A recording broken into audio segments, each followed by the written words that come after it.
I'm going to read from the opening section of Glikl's memoirs in which she talks about her childhood. It opens with a description with praise to God. Then she talks about her childhood and her mother. This is a section about her mother. She says, "My mother had already learned the trade of making gold and silver lace, and God in his mercy saw to it that she received orders from the Hamburg merchants.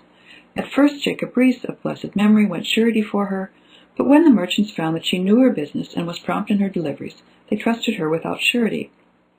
Next she taught the trade to a number of young girls and engaged them to work by her side, so that finally she was able to provide a living for her mother and clean, decent clothes for herself.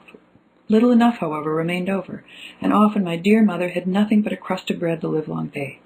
She never complained, but put her faith in God, who had never forsaken her." What can we learn from just this one paragraph? Her mother had learned a trade, apparently independently of her husband. The husband does not seem to be, at least from Glikl's recounting of this, involved in the making of gold and silver lace, and that is interesting. And it is in fact reinforced by the fact that her mother teaches this trade to a number of young girls. What we know most about the training of people working in this era, about the middle of the 17th century, is that boys often learned a trade through formal apprenticeship to men. In this case, girls seem to be apprenticing, at least something like an apprenticeship, to her mother, and they learned to make gold and silver lace. This talks about an informal apprenticeship among girls that may not show up in any other document.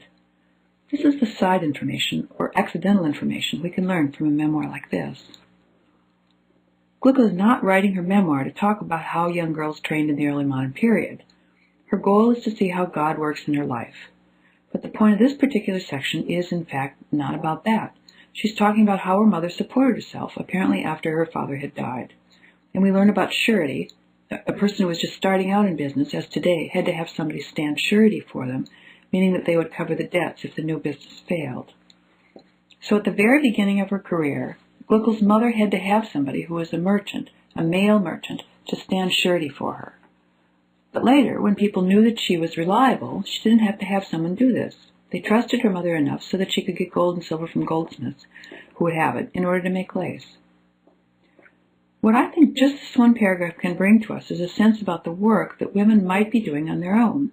This doesn't show up in any official records because these young girls, trained by Glikl's mother, didn't sign any form of apprenticeship contract. But it shows that women engaged in independent activity, even though it's an activity that involves luxury trades, making and selling lace.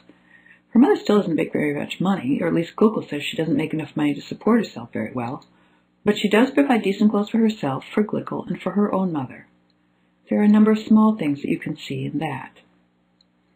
You can see larger issues when you read more of Glikl's memoirs.